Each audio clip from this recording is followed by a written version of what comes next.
Performance USA, the greatest entertainers in America, as requested by you, the fighting men of the United States Armed Forces throughout the world. Command Performance presented this week and every week till it's over. Over there.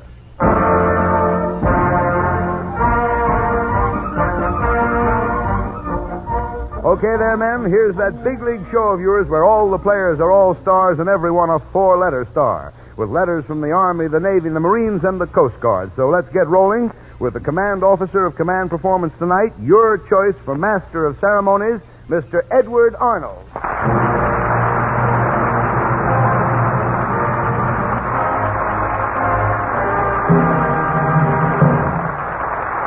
Thank you, Paul Douglas. Hello, fellows. You know, here in Hollywood, when an actor is away from the set, they shoot around him till he gets back. Right now, we're shooting around you fellows who are doing the shooting over there. But we're going full blast with production. Now, speaking of shooting, Command Performance is really going to shoot the works tonight with a cast that's bigger than a 16-gun salute. From North Island to Australia and from Africa to Aruba, your letters have poured in for a famous lady and a famous song that she introduced just 25 years ago. And, fellows, here they are, assisted by Reginald Bean, Laura Vaughan, and Ella Lashley, and the St. Louis Blues, and Ethel Waters.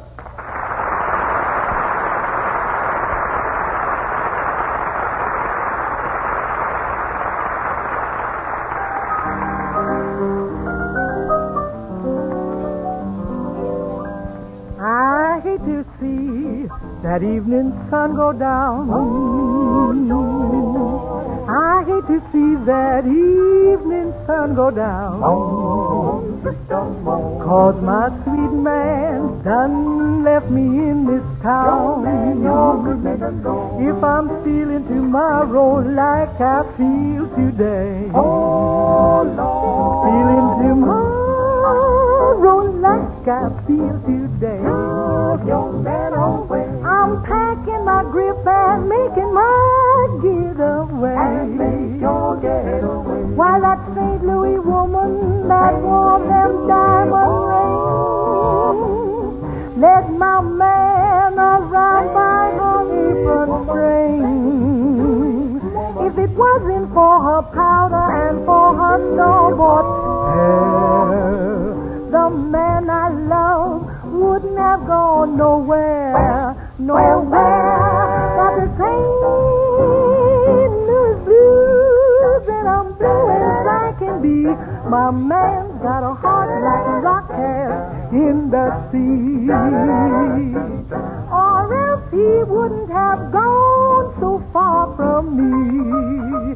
But when you see me leaving pin creep on your door, won't be dangerous in coming back no more. Got my railroad blues, railroad fare, feel like riding and it's yet nowhere. Even get me a train 15 coaches long. When you look for waters, I'll be gone. The train I ride is marked Tennessee. Carry me back yonder to Tennessee to my dear old mama and dad. Best time I ever had. So long, 'cause I'm on my way.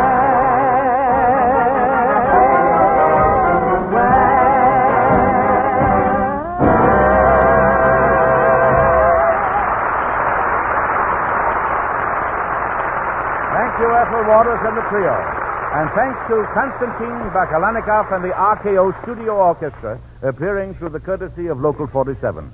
And now for Corporal KDL at APO 958, for MAB at that embassy in Quito, Ecuador, and for 14 Pennsylvania Irishmen now in North Island, the strangest phenomena of the 20th century, the only living fish mimic, Richard Haydn.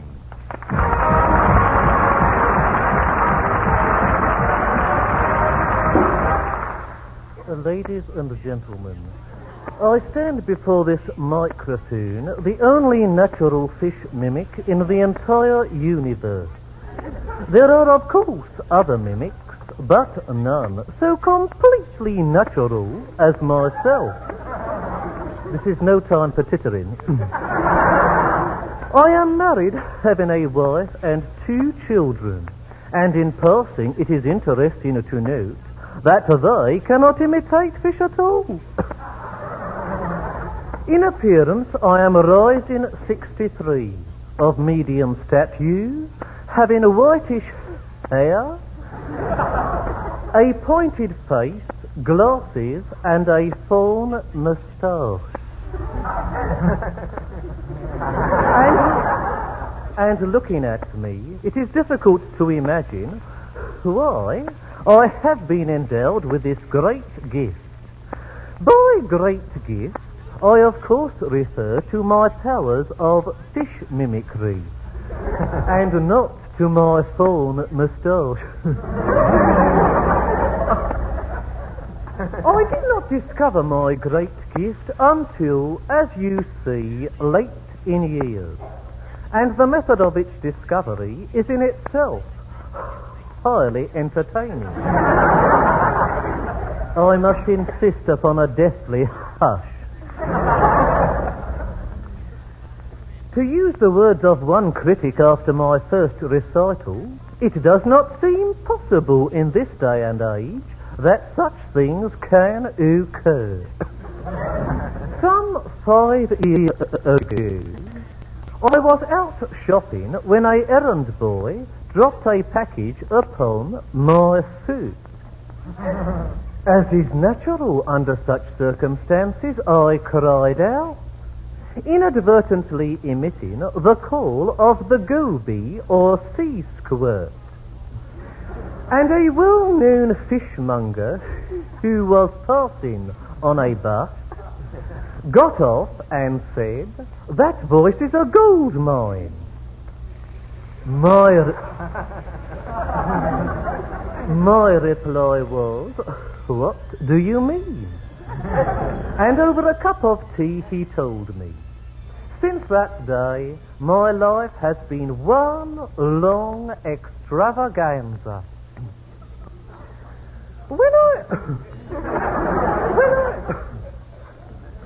When I decided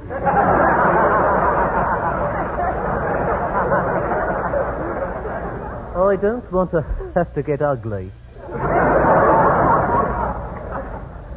When I decided to allow the world to share my great gift by going on the stage, my friends all said, "You must be mad. That life will kill you." My reply was, "Well, we will see." I will now give you a demonstration of one of my most superhuman feats. I will imitate the call of the red-bellied gudgeon or a blushing fish. This call is so high in the scale as to be completely inaudible to the human eardrum. Dog.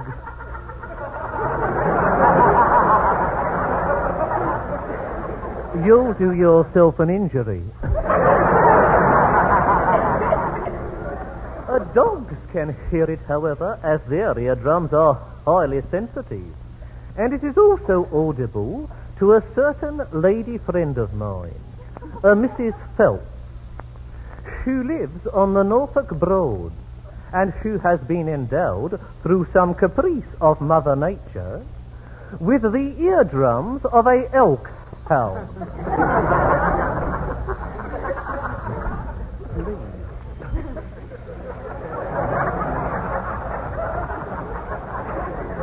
Silence, I beg of you. I will now give the call of the red-bellied gudgeon or blushing fish, and although you will hear practically nothing, I advise you to watch the expression on your dog's face. Should you chance to have him or her with you. Are you ready? Now will you be perfectly quiet and watch your dog's faces?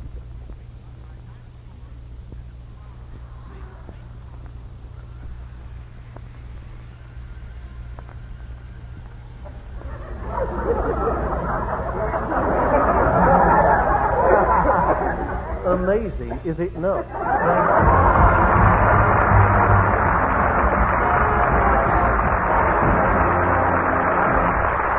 Thank you, Richard Haydn. Well, men, in your letters to command performance, you ask for the best, and you'll continue to get it until that duration becomes reality.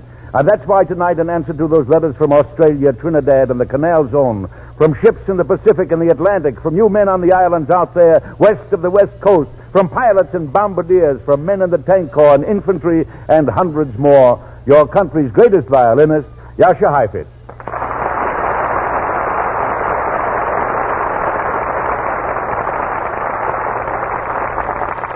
By worldwide command of the AEF, accompanied by Emmanuel Bay, Mr. Heifetz plays Schubert's Ave Maria.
concluding selection, Mr. Heifetz plays Drigo's Valse Bluette.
Thank you, Jascha Heifetz. On behalf of Uncle Sam's fighting men throughout the world. You know, fellas, it's seldom that one program, a program that's so much music on, an abundance of musical genius. You've just heard the world's greatest violinist, Jascha Heifetz, and now standing before me is another great violinist. I'm sure you'll all be thrilled to hear him. Well, I hope so. That great American violin virtuoso, Jack Benny.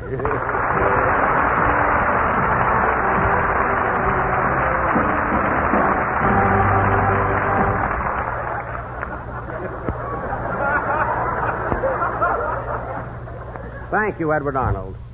You know, fellas, I'm in a terribly embarrassed position tonight, as it just so happens, well, you may not believe this, but the two numbers that I had prepared for this evening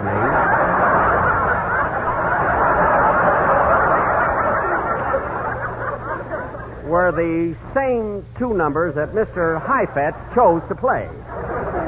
When I heard Mr. Heifetz play the first number, I said to myself, oh, Jack, this is just a coincidence. I still have one more. But when I heard him play the second one, I damn near swooned. Of course, our technique is entirely different. You see, Mr. Heifetz is more of a straight violinist, whereas I go in for novelties. In fact, last week, at a benefit performance, I played a beautiful song called When the Swallows Return to Capistrano. This was quite novel, as I had a string attached to the little finger of my bow arm. And in this number, When the Swallows Return to Capistrano, as I would draw my bow to and fro across the violin, it would ring a mission bell.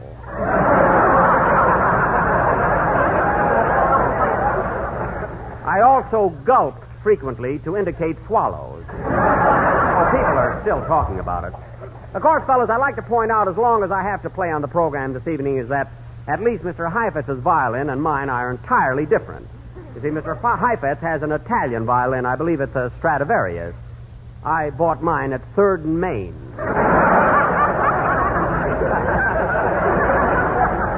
I got a hell of a buy on it.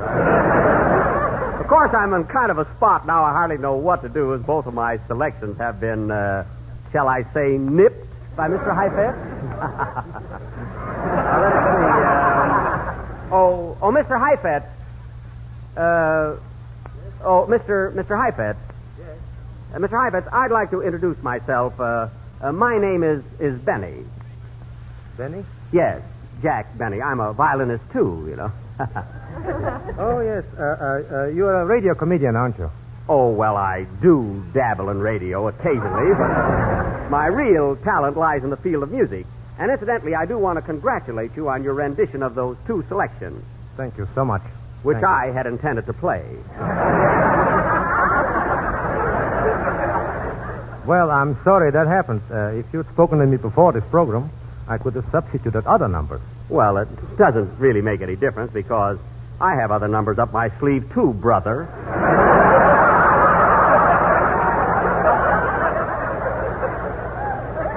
But I was just thinking, Mr. Heifetz, rather than playing a solo, it might be a good idea if we played a duet together.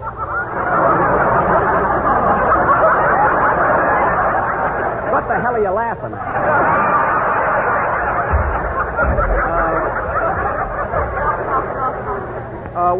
What do you say? Why, I think that would be rather amusing. Is there anything in particular you'd care to suggest? Oh, I don't know. I'll leave that to you, Mr. Heifetz. What would you suggest? Well, let's see. How about Paganini's Perpetuum Mobile?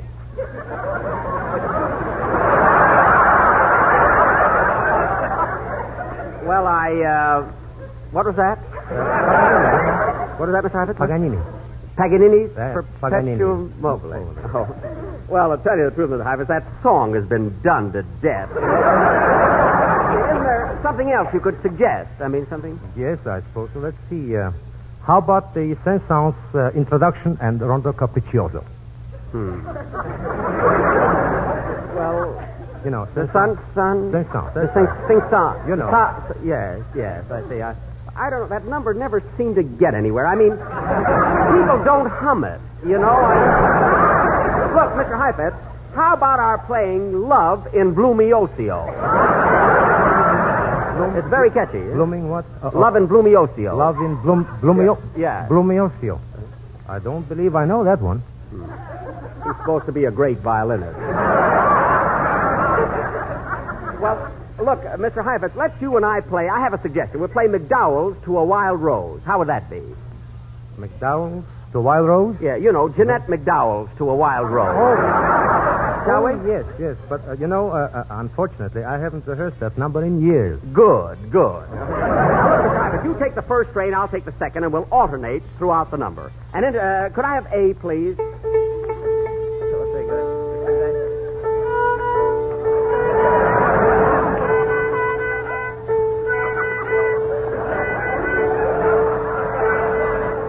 That's close enough, I think.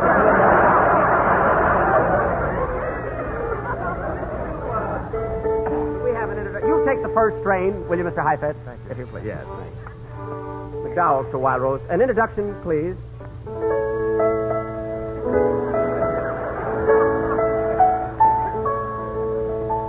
You please, Mr. Heifetz. Thank you.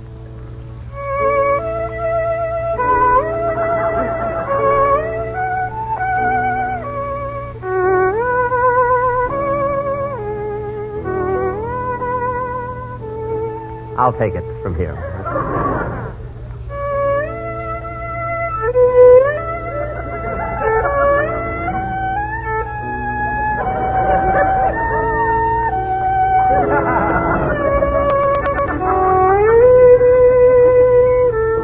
Honest, folks, can you tell the difference?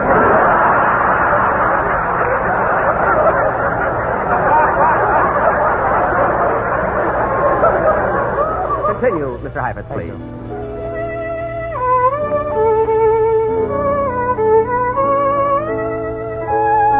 How am I doing, Mr. Benny? Very good, very good.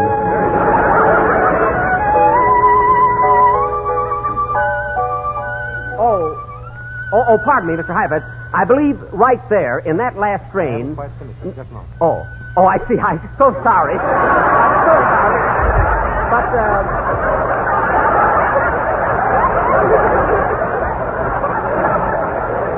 look, I didn't mean to interrupt there, but look, Mr. Heifetz, I did think in that last strain, if I remember correctly, you should have played it in double stop. May I show you? May I show you what I meant in that? Something like this.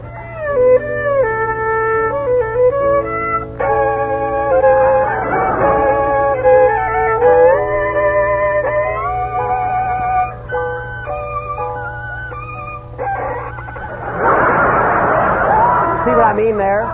Much better. Much better. Much better. I have a little cadenza in here. Go ahead.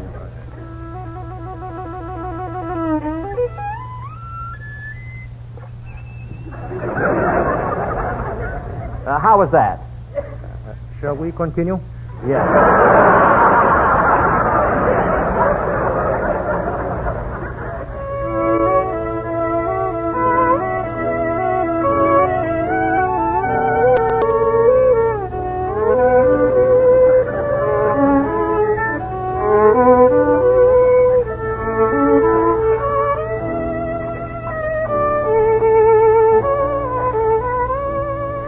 I'll G-string it here a little bit. I bet you thought I was going to be lousy, didn't you?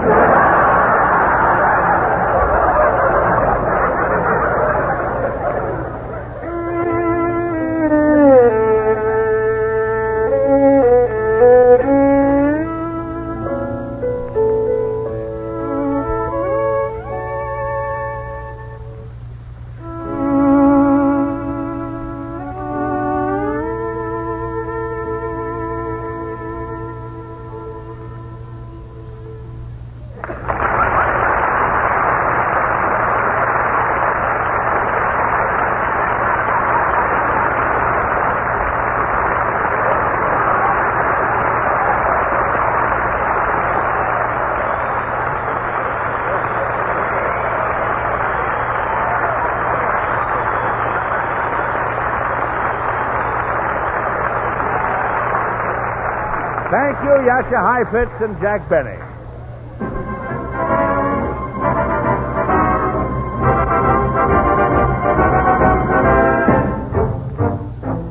Well, fellows, as Jack Benny just said when he put his violin back in the mothballs, that's all, brother.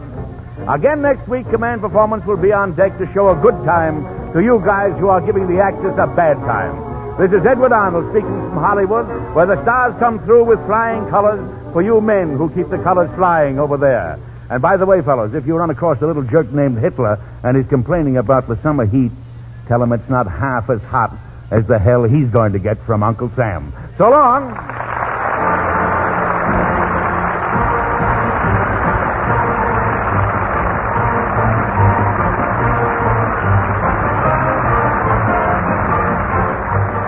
That's it, fellas. Command Performance USA and good night from the stars you've just heard. We're on 24-hour watch for those letters, men, so keep them rolling into Command Performance, care of the station to which you're listening, and your big show will be rolling out to you each week and every week till it's over there. This is Paul Douglas saying the best of the best from the USA.